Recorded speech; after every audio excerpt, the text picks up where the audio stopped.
ఎందుకంటే మీ అందరికీ తెలుసు, రాష్ట్రంలోనే కాదు భారతదేశంలోనే సగానికి పైగా ఉన్న మహిళలు, భారతదేశంలోనే మహిళల్ని అత్యధికంగా గౌరవించబడి అదేవిధంగా మహిళల్ని దేవత కింద పూజించే సంస్కృతి కలిగిన భారతదేశం.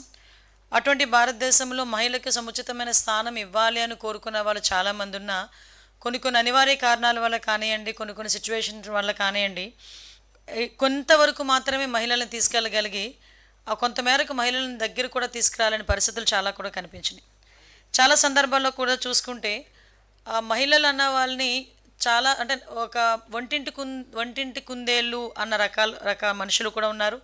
వంటింటికే పరిమితం అయిపోయిన మహిళలు ఏమి చేయగలరు అన్న పొజిషన్ నుంచి ఆ రోజు నందమూరి తారక రామారావు గారు, మన తెలుగుదేశం పార్టీ వ్యవస్థాపకులు, మాజీ సీఎం, ఆయన పార్టీ పెట్టినప్పుడే మహిళలకు సముచితమైన స్థానం కల్పించాలి అని చెప్పి గవర్నమెంట్ వచ్చిన తర్వాత కూడా ఆస్తుల సమాన వాటా హక్కును ఆ రోజే కల్పించి పుట్టి ఇంటిలోనే కాదు మెట్టినింటిలోనే కూడా మహిళకి గౌరవంగా ఉండాలనే ఉద్దేశంతో తల్లిదండ్రుల ఆస్తిలో సమాన వాటా హక్కు మహిళకు కూడా ఇవ్వాలని చెప్పి ఆ రోజు ప్రవేశపెట్టిన, అంటే సుమారుగా 44 సంవత్సరాల క్రితమే దీనికి ఆజ్యం పడిందని ఒకసారి మనం చెప్పుకోవాలి. అదేవిధంగా ఆ రోజు నుంచి కూడా ఒకవేళ మహిళ తాలూకా చదువు ప్రాధాన్యతని ఆ రోజు ఆ మహానుభావుడు ఏ రకంగా కొలమానం వేశారో తెలియదు, కానీ ఆ రోజు నుంచి పద్మావతి యూనివర్సిటీ అంటే ఒక సపరేట్గా ఒక మహిళా యూనివర్సిటీ, అంటే ఆ రోజు ఆయన తీసుకున్న రిఫార్మ్స్ దేశం మొత్తం మీద ఇంప్లిమెంట్ చేసే విధంగా ఆ రోజు తయారైనాయి. ఆస్తుల సమాన వాటా హక్కు ఆ రోజు రాష్ట్రంలో మొదలు పెడితే దాన్ని కొన్ని సంవత్సరాలకి దేశం మొత్తం అడాప్ట్ చేసుకొని దేశంలో ఉన్న ప్రతి మహిళకి కూడా ఆస్తుల సమాన వాటా హక్కు కల్పించే విధంగా చట్టం రూపొందించారంటే ఆ రోజు ఆయన తీసుకున్న నిర్ణయం ఎంత బలమైనదో ఎంత శక్తివంతమైనదో మనందరికీ కూడా అర్థమవుతుంది. అట్ ద సేమ్ టైం తర్వాత దగ్గరకు వచ్చేసరికి మహిళా విద్య విషయంలోని కూడా ఇందాకే చెప్పాను, పద్మావతి యూనివర్సిటీస్ తర్వాత అనేకమైన మహిళా యూనివర్సిటీస్ వచ్చినాయి. మహిళలకు ప్రాధాన్యత కల్పించాలనే ఉద్దేశంతో వాళ్ళకి రిజర్వేషన్లు కల్పించాం. ఆఖరికి చదువు అయింది, వాళ్ళకి సమాన వాటా హక్కు ఇచ్చాము, గౌరవం పెంచుతున్నాము. కానీ వాళ్ళని కంపల్సరీగా రాజకీయాలకు కూడా అలవాటు చేస్తే, రాజకీయాలు కూడా బయటకు వస్తే వాళ్ళు మెరాకిల్స్ సృష్టిస్తారు నిజంగా అని చెప్పి ఆ రోజు నమ్మిన వ్యక్తిగా అప్పటి నుంచి ఇప్పటి వరకు కూడా గౌరవ సీఎం చంద్రబాబు నాయుడు గారి వరకు కూడా ప్రత్యేకంగా వాళ్ళందరికీ కూడా మన స్థానిక ఎలక్షన్స్లో రిజర్వేషన్లు ఇవ్వటం, అంటే ఈరోజు ఒక ప్రెసిడెంట్గా, ఒక ఎంపీటీసీగా, ఒక జడ్పీటీసీగా, ఒక ఎంపీపీలుగా, జడ్పీ చైర్మన్లుగా సగం మంది మహిళలు ఈరోజు మనకి కనిపిస్తున్నారంటే ఆ రోజు ఆ మహానుభావుడు పెట్టిన పుణ్యమని మనందరం కూడా చెప్పుకోవాలి.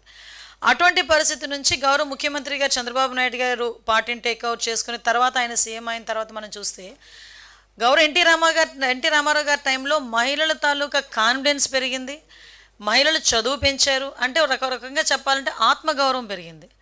తర్వాత గౌరవ ముఖ్యమంత్రి చంద్రబాబు నాయుడు గారు వచ్చిన తర్వాత మహిళకి ఆర్థిక గౌరవం పెరిగిందని చెప్పడానికి నిజంగా మేమందరం కూడా గర్వపడాలి.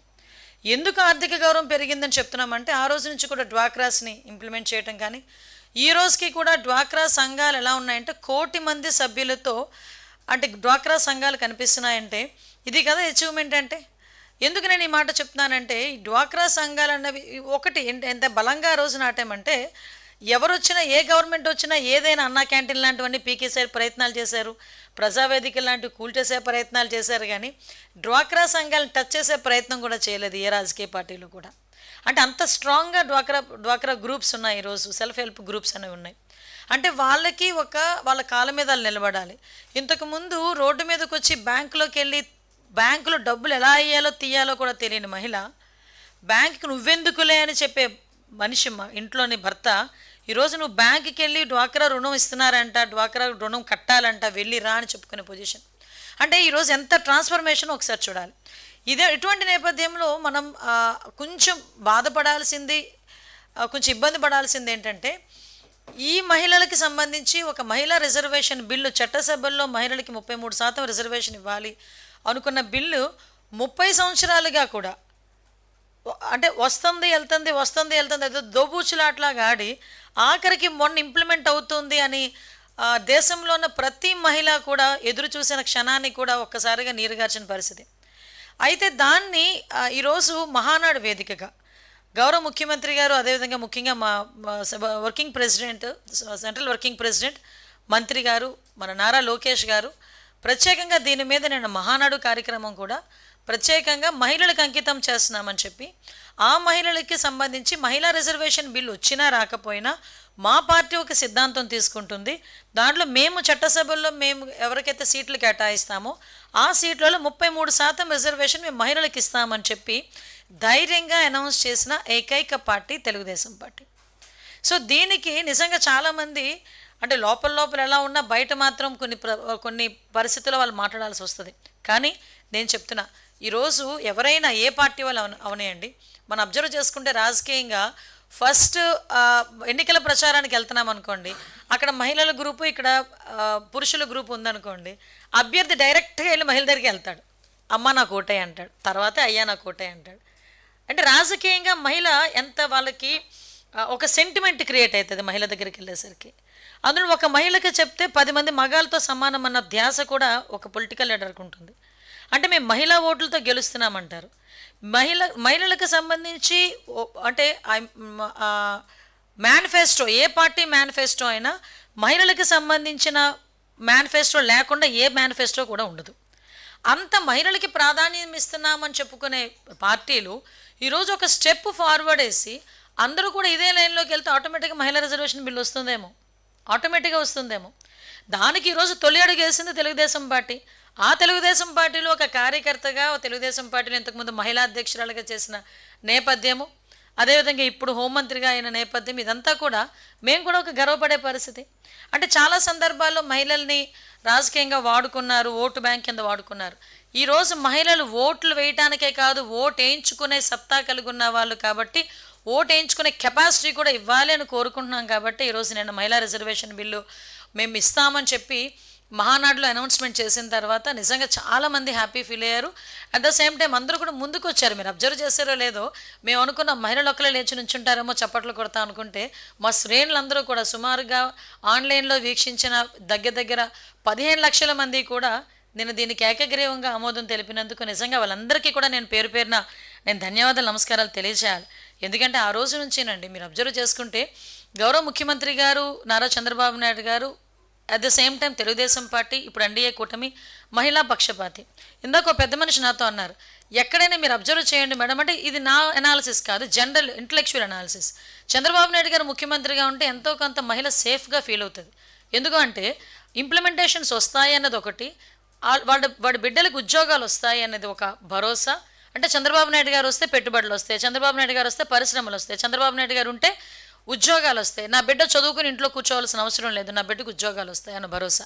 రేపు చంద్రబాబు నాయుడు గారు వస్తే మహిళలకు సంబంధించి ఇది ఒక స్కీమ్ తీసుకొస్తారు. మీరు అబ్జర్వ్ చేయండి, ఈరోజు మహిళలకు ఆర్థిక గౌరవం ఇస్తామని చెప్పి ఏదో డ్వాక్రా గ్రూప్ రుణాలను, స్త్రీనిధి రుణాలను, ఏదో రుణాలను ఇచ్చేసి మేము ఊరుకోవట్లే.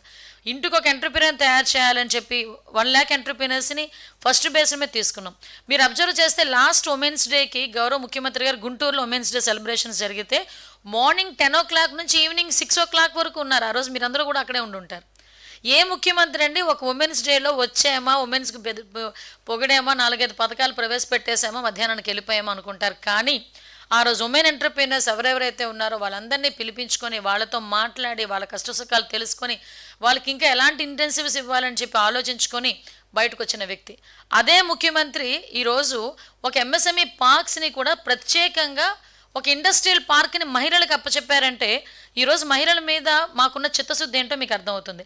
అంటే మేము కేవలం మా ఎన్డీఏ కూటమి కానీ తెలుగుదేశం పార్టీ కానీ మహిళల్ని ఓట్ బ్యాంకుల కింద మేము ఉపయోగించుకోలే. మహిళా శక్తిని కరెక్ట్గా కనుక ఉపయోగించుకుంటే ఆంధ్రప్రదేశ్ రాష్ట్రం ఏదైతే 2047కి మనం ప్రపంచంలో మొట్టమొదటి స్థానంలో ఉండాలి అనుకుంటున్నామో, అట్ ద సేమ్ టైం ఈ మహిళా శక్తిని కనుక ప్రాపర్ వేలో యూజ్ చేసుకుంటే డెఫినెట్గా ఉంటామని నమ్మిన వ్యక్తి గౌరవ ముఖ్యమంత్రి గారు చంద్రబాబు నాయుడు గారు, అదేవిధంగా ఉప ముఖ్యమంత్రి పవన్ కళ్యాణ్ గారు. ఈరోజు మీ అందరికీ తెలుసు, చాలామంది ఈ 33% రిజర్వేషన్ వస్తుందని చెప్పిన తర్వాత చాలామంది ఆశలు పెరిగినాయి.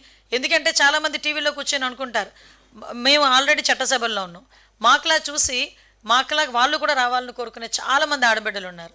కొంతమంది అయితే వాడికి ఒక ప్లాట్ఫామ్ దొరకదు, కానీ ఈరోజు ఒక ప్లాట్ఫామ్ క్రియేట్ అవుతుంది. అదేవిధంగా ఈరోజు కనీసం ఒక పార్టీ ముందుకొచ్చి, తెలుగుదేశం పార్టీ ముందుకొచ్చి ఈరోజు మనం ఒక నిజంగా ఇక్కడున్న ప్రతి ఒక్కరు కూడా సంబరాలు చేసుకోవాలి. ఏమో ఇక్కడ కూర్చున్న మీ తాలూకా ఇంట్లో మీ భార్యో మీ పిల్లలో ఎవరో ఒకరు చట్టసభల్లో ఉంటారేమో ఎవరికి తెలుసు, అవకాశం వస్తుందేమో ఎవరికి తెలుసు. నేను అనుకున్నానా టీచర్గా ఉన్న నేను ఈరోజు హోమ్ మినిస్టర్గా మీ అందరి ముందు ఇలా మాట్లాడతానని? ఆ రోజు by God's grace, Chandrababu Naidu గారి దయ, పాయకరపేట నియోజకవర్గ ప్రజల తాలూకా ఆశీర్వాదం. అట్ ద సేమ్ టైం ఎవరు తెల్లరాత ఎప్పుడు ఎలా ఉంటుందో తెలియదు. ఈరోజు ఇంతమంది మహిళా రిజర్వేషన్ విషయంలో 33% రిజర్వేషన్ వచ్చినప్పుడు ఎవరైనా రావచ్చు ఆ టైంలో. నిజంగా ఒకటి చెప్పాలంటే ఇది ఒక సామాజిక విప్లవం కింద భావించాలి. పర్టికులర్గా ఇది ఒక సామాజిక విప్లవం. చాలామంది ఏమనుకుంటారంటే మహానాడు అనేది రాజకీయ సభ అనుకుంటారు. ఎస్, కాదు. మహానాడు అనేది ఒక ఎమోషన్, లిటరల్లీ ఒక ఎమోషన్. మీరు అబ్జర్వ్ చేసుకుంటే మహానాడు సుమారుగా మనం పార్టీ పుట్టినప్పటి నుంచి మహానాడు చేసుకుంటూనే ఉన్నాం. ఏ మహానాడులోనైనా మంచి ఎండల్లో వచ్చింది. రోహిణీ కార్తె లాంటి ఎండల్లో వచ్చిందండి. రోహిణీ కార్తె అంటేనే బండలు బద్దలైపోతాయి అంటాం ఎండలకి. అలాంటి ఎండల్లోని కూడా కార్యకర్త అన్నవాడు చాలా ఎమోషన్గా నా పండగకు వచ్చాను అని, నా జాతరకు వచ్చానని 2 రోజులు 3 రోజులు కూడా వెయిట్ చేస్తుంటాడు. అటువంటి మహానాడు వేదిక మీద మేము ఏదో కల్లబుల్లి మాటలు చెప్పాల్సిన అవసరం లేదు. ఎందుకంటే దీనికి ఉన్న ప్రాధాన్యత గురించి చెప్పడానికే, ఏ ప్లాట్ఫామ్ మీద మేము దీన్ని అనౌన్స్ చేసామని చెప్పడానికే ఆ ప్రాధాన్యత చెప్పాను ఇక్కడ మీకు. కాబట్టి మేము అంత సెంటిమెంట్గా భావించే మహానాడు సభ మీద గౌరవ నారా లోకేష్ గారు ఇనిషియేషన్ తీసుకొని ఈ 33% రిజర్వేషన్ మేము కల్పిస్తామని చెప్పడం యాజ్ ఎ వర్కింగ్ ప్రెసిడెంట్గా, దానికి గౌరవ ముఖ్యమంత్రి గారు జాతీయ పార్టీ అధ్యక్షుల హోదాలో ఆయన దానికి ఆమోదం తెలపడం కూడా ఇది నిజంగా చెప్పాలంటే ఒక సామాజిక విప్లవం కింద భావించవచ్చు. అట్ ద సేమ్ టైం రేపొద్దున రాష్ట్ర అభివృద్ధిలో ఇది ఒక బ్లూ ప్రింట్ కింద కూడా మేము మార్చుకోవచ్చు. నిజంగా ఒక బ్లూ ప్రింట్ అనుకోవాలి. ఎందుకంటే చాలామంది ఇంతకుముందు గవర్నమెంట్లు ఉన్నాయి అంటే కొన్ని సందర్భాల్లో కొంతమంది గురించి మాట్లాడడం వేస్ట్ అనుకుంటాను, కానీ తప్పట్లేదు, మాట్లాడాలి. లాస్ట్ 5 సంవత్సరాల గవర్నమెంట్లో, గొడ్డలిపాటి గవర్నమెంట్లో మీ అందరూ చూశారు. అమరావతి రాజధానిగా రావాలి అంటే రోడ్ల మీదకి తీసుకొచ్చి బూటికాలతో తన్నించుకున్న పరిస్థితుల నుంచి ఈరోజు ఎన్డీఏ కూటమి గవర్నమెంట్ వచ్చిన తర్వాత ఈరోజు చట్టసభల్లోని వాళ్ళని భాగస్వాములను చేస్తాం. ఆ రోజు బూటికాలతో తన్నిస్తే ఈరోజు మేము చట్టసభల్లో భాగస్వాములు చేయడానికి సిద్ధంగా ఉన్నామని చెప్పడానికి మేం గర్వపడుతున్నాం. ఈరోజు ఎస్పెషల్లీ అలాంటిదే కాదు, చాలామంది మీద సోషల్ మీడియాలో పడుతున్న చాలా పోస్టులు. నిజంగా ఎందుకు సామాజిక విప్లవం అన్నానంటేనండి, మా హక్కుల గురించి మేమే పోరాటం చేసుకోవాలి. అదే గౌరవ ఎన్టీ రామారావు గారు చెప్పిన సూత్రం, గౌరవ ముఖ్యమంత్రిగా చంద్రబాబు నాయుడు గారు నడిపిస్తున్న సూత్రం కూడా. మా గౌరవం గురించి మేమే కాపాడుకోవాలి. ఈరోజు సోషల్ మీడియాలో ఇష్టానుసారంగా మాట్లాడి కించపరిచే విధంగా మాట్లాడినా కూడా ఈరోజు చట్టసభల్లో బయటకు వచ్చి ఈరోజు చాలామంది మహిళా ప్రాధాన్యత పెరిగిన తర్వాత మా గౌరవం కూడా మేము పెంచుకునేదానికి ఒక అవకాశం కింద కూడా మేము భావిస్తున్నాం.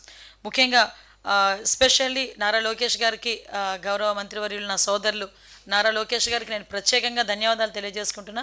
ఎందుకంటే మహానాడు లాంటి ఒక పెద్ద సెంటిమెంటు, భావోద్వేగం కలిగిన మహానాడులో ఒక మహిళా రిజర్వేషన్స్ గురించి పైన చట్టబద్ధత అయినా కాకపోయినా పార్టీ వ్యవహారంలో మేము ఇచ్చే చట్టసభలో సీట్లో 33% రిజర్వేషన్ ఇస్తామని చెప్పినందుకు ప్రత్యేకంగా గౌరవ నారా లోకేష్ గారికి, గౌరవ ముఖ్యమంత్రి గారు చంద్రబాబు నాయుడు గారికి ధన్యవాదాలు తెలియజేసుకుంటున్నా. Thank you.